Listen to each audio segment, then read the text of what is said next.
voilà, je vais te partager mon histoire. Comment est-ce que j'ai bâti mon capital et ça pourra t'inspirer aussi à bâtir aussi ton capital pour commencer une activité qui va commencer à te donner un revenu qui va t'aider à être autonome dans la vie et à être libre financièrement. Bon, moi, après l'université, j'étais à Kinshasa, la capitale de la RDC, et là-bas, j'avais connu un monsieur, un commerçant, il m'avait financé pour commencer une activité commerciale dans les secteurs d'activité qu'il m'avait proposé, les airtime, vu que lui avait une agence de transport, alors il avait voulu à ce que je puisse travailler avec lui pour l'aider à combler en tout cas les déficits qu'il encaissait lorsqu'il faisait des transactions monétaires, envoyer à gauche à droite l'argent, envoyer à gauche à droite des unités, envoyer à gauche à droite les data. Donc voilà, je m'en chargeais de ça. Et du coup, j'ai connu beaucoup de pertes parce qu'il y avait beaucoup de cas d'escroquerie. C'est Kinshasa, je vous préviens, j'étais novice dans le domaine et j'ai venais à peine de commencer ma vie professionnelle. J'ai enregistré beaucoup de cas de pertes d'argent et beaucoup d'arnaques, beaucoup d'escroqueries, beaucoup de vols. C'est comme ça que je n'ai pas pu continuer avec l'activité malgré la volonté que j'avais de servir, malgré la volonté de collaborer avec le patron. Et nos deux volontés n'ont pas pu suffire pour continuer avec cette activité-là. Alors, j'ai dû prendre la décision très rapidement d'abandonner cette activité-là. J'ai pris la décision de rentrer chez nous, dans ma ville natale à Lubumbashi. Et là, arriver à Lubumbashi, c'était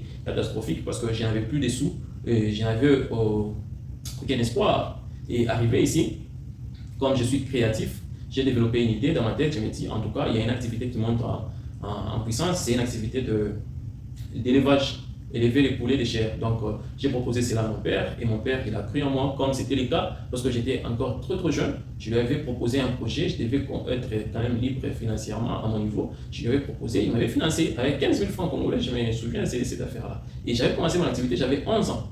Et à 11 ans là, j'avais cette activité, je vendais des divers, bougies, allumettes, corbettes, tout ce qui va, bonbons, et puis quoi. Et cette activité-là, jusqu'à aujourd'hui, elle existe. C'est ma mère maintenant qui travaille en fait, dans la boutique. Et la boutique a permis à ce que nous puissions étudier. Après, nous sommes allés à l'université et aujourd'hui, chacun fait ses activités et ma mère continue avec ça. Donc, en rentrant de l'université, en rentrant de Kinshasa, j'étais devenu maître réduit. Et mon père, il a pris encore en moi, il m'a financé. Il m'a financé à hauteur de 600 000 francs congolais. 600 000 francs congolais, c'est beaucoup d'argent, je vous dis ici, parce que c'est une affaire de 300 $. Et avec ça, j'ai monté un petit projet, c'était un projet d'élevage des poulets de chair. Et j'ai commencé avec un carton de poussins. Un carton de poussins, ça fait déjà 100 poussins. J'ai commencé, j'ai aménagé un endroit et j'ai commencé avec ces poussins-là. Et j'ai acheté les aliments, premier âge, deuxième âge, troisième âge, petit à petit, jusqu'à ce que les poulets de chair ont atteint en tout cas les kilos pour être commercialisés. Et j'ai dû faire le marketing, trouver des mamans qui pouvaient acheter au prix des gros. Elles aussi, elles devaient revendre ça au marché en détail. Et j'ai dû vendre ça. Premier tour, deuxième tour, j'ai eu l'idée parce que, imaginez-vous, il fallait transporter les poulets de là où je faisais l'élevage jusqu'au marché pour livrer. Donc, il y avait du coup un problème de transport. Alors, les motards qui m'aidaient, je lui ai posé des questions. J'ai dit, mais est-ce que c'est rentable encore d'activité là de transport? Il me dit, mais oui, c'est rentable. Je dis, ah, ok. J'ai vendu en tout cas. Et après, j'ai monté encore un projet. Je me dis, en tout cas, je dois acheter une moto. Avec la moto, donc j'aurai deux activités. J'ai su en faire l'élevage à gauche et à droite. Moi-même, je veux me mettre en tout cas dans les transports. Et c'est comme ça que j'ai fait 8 mois en faisant les transports, les taxis moto. Et mon activité aussi d'élevage peinait un peu à tourner parce que je n'avais pas une bonne personne pour m'aider lorsque j'étais en train de faire les transports. C'est comme ça que j'ai dû arrêter avec l'élevage. Je me suis engagé sur les transports. Et avec les transports, j'économisais petit à petit l'argent. Donc, je m'étais fixé l'objectif de mettre à côté chaque jour au moins 20 $. J'ai travaillé pendant 5 jours et le week-end, je ne travaillais pas. Donc, j'avais 100 $ la semaine. Avec les 100 $ la semaine, j'ai dû travailler pendant un moment de 6 à 8 mois et j'avais quand même une somme consistante.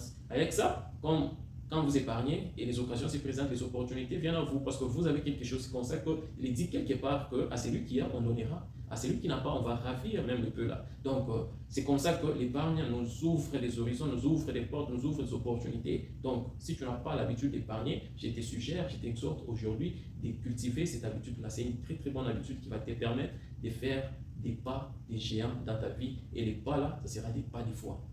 J'ai eu une opportunité et c'était un frère, il avait connu un accident de circulation, il a tamponné une maman et il fallait l'argent pour faire en tout cas les suivis, pour que qu'ils puissent engager les avocats et autres. Et c'est comme ça que j'ai saisi cette opportunité-là. Il a mis en vente son terrain. C'était mon premier terrain à acheter. J'ai acheté mon terrain. Dans l'entretemps, je vous signale que je nourrissais mon esprit de tout ce qui passait, hein, sur l'investissement, comment investir, sur l'immobilier. Et dans l'entretemps, j'ai eu à lire les livres de Robert Kiyosaki, Père riche, Père pauvre. Je te suggère d'ailleurs de lire ces livres-là. C'est un livre qui va ouvrir ton mind et tu vas apprendre en tout cas à te lancer dans l'immobilier. C'est comme ça qu'après avoir lu Robert Kiyosaki, et Dieu merci, j'ai eu aussi beaucoup d'opportunités comme cette opportunité-là, mon frère qui vendait en tout cas son terrain, c'est un frère de l'église d'ailleurs, et j'ai saisi cette opportunité-là, j'ai acheté mon premier terrain.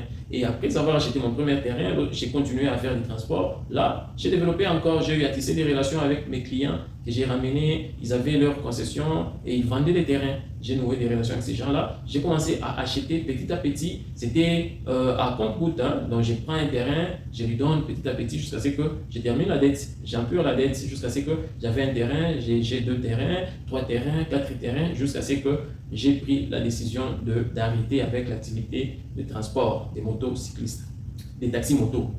C'est comme ça que j'ai eu en tout cas à faire un mois en cherchant l'idée d'entrepreneuriat, qu'est-ce que je devais faire après ça.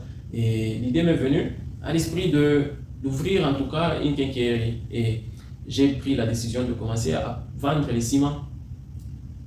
J'avais une épargne aussi qui m'a permis en tout cas de construire mon capital. J'ai pris cela, j'ai commencé à acheter les ciments en gros et moi j'ai revendé en détail.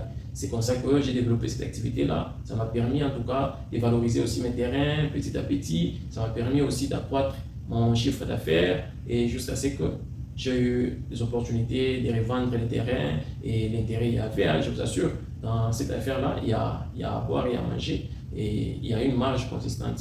C'est comme ça que beaucoup de gens jusque-là ne se rendent pas compte que dans cette affaire-là, il y a beaucoup à gagner qu'à perdre. Oui, certes, il y a aussi des moments où vous pouvez acheter un terrain problématique, un terrain où il y a des conflits, où vous pouvez perdre, mais en tout cas, la majorité des cas, il y a un gain.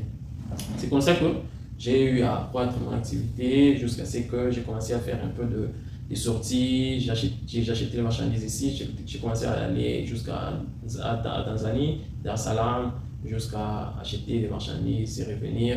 Et j'ai construit en tout cas des appartements, je me suis même marié. Et voilà, aujourd'hui, je suis là. Je continue à investir dans l'immobilier, je continue à investir dans les transports, je continue en tout cas à investir dans l'acquisition des terrains et revendre des terrains, maisons et appartements, faire louer, tout ça. Donc voilà, si ça peut t'inspirer aussi à construire ton capital, n'hésite